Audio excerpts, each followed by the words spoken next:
Te, principā, var redzēt, kāds tālākums ir būvēts. Viņš būvēts ar konkrētu slīpumu. No viņa viss tas ūdens satek šajā te vietā. Šī tā pati tā bioievalka. Tie borti ir speciāli tādām sprāgām, lai tas ūdens neaizkavētos, un attiecīgi viņš uzkrājās tā kā šajā grāvī, kurā ir sastādīti augi, kas nebaidās no mitruma, no slapjuma.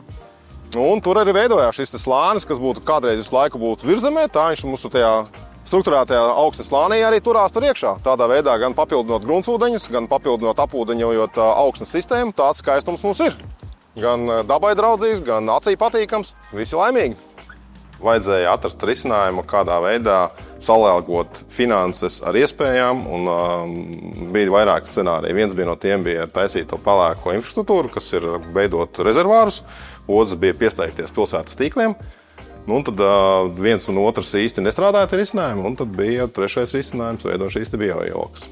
Tas risinājums bija tāds, ka no lietas ūdens tika novadīts uz izveidotu grāvi, kurš tika veidots speciāli augstnes maisījumu, saucamies strukturētu augstni, kas izveido 50 cm tādu tā kā buferu zonu, lai lietas ūdeni iefiltrētu zemē, tā kā augstnē tālāk, un nevajadzētu nodot viņu uz pilsētas tīkliem. Un tādā veidā vēl viens pluss bija tas, kad mēs būtiski atslogojām pilsētas infrastruktūru, nenododam, tiksim, to ūdens daudzumu no mūsu tālākuma pateišanu viņa tīklos.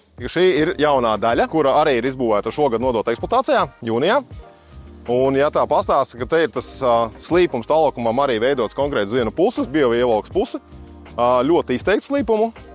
Un, ja pienāk tuvāk un apstāsta, kā te mums izskatās visam, dotajā mirklī izstās šādi, ļoti zolīdi, ļoti skaista. Un te bija kādreiz zaļa pļava, kurai pa vidu bija tāda klasiskā risinājums, bija novada grāvis ar kanalizācijas sistēmu, kas mums aplūda pie ļoti, nu, teiksim tā, pat ne stipriem lietiem, normāliem lietiem, parastiem lietiem. Bet šogad pie lielajiem lietiem ar šo te risinājumu, nu, es biju ļoti patīkami pārsteigts, kad arī šeit viņi strādāja. Un mums vispār nav nekādas problēmas, augi jūtās ļoti labi. Izaicinājumi bija reāli tikai pašā sākumā, tīri no tā, ka mēs izdomājam, kādā veidā to darīt. Tā, kad jau bija saprasts un kad bija projekts izstrādāts, te jau tas principā vienkārši būvdarbi bija, pat es teiktu tā, ka viņi pat bija vienkāršāki nekā izveidot inženieru tīklus kā tādus, jo tie darbi ir principā augstnes darbi, kur veido slāņos, attiecīgi šo slāņus veidojot, un tur ir principā tehnika strādā un roku zemi, vienkārši valodā runājot, un tādā veidā arī iegūst. Tā kā īsti izaicinājumi pašā būvniecības laikā nebija. Viņam bija tieši tajā mirklī, ka vajadzēja pieņemt šo lēmumu, kā tad īsti risināt šo jautājumu.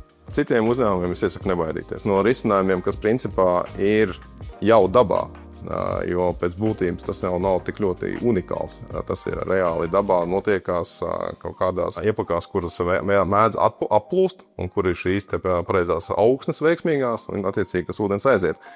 Un tas viss strādā. Mēs bijām tā kā pionieri 2017. gadā, kas to uztaisīja no eksploatācijā, un tam bija viena no, principā Rīgā pirmā un lielākā bioievalka. Tagad jau strādā šīs risinājums vairākus gadus, mēs esam ritīgi apmierināti, un tie pašā tālākumā vienīgā aka, kas palikos bija pie centrālajiem tīkliem pieslēgta, tā mums gāja pa gaisu, vāki gāja pa gaisu, bet pārējais tālākums ļoti labi uzvedās, un augi griezdamies, un viss ļoti forši.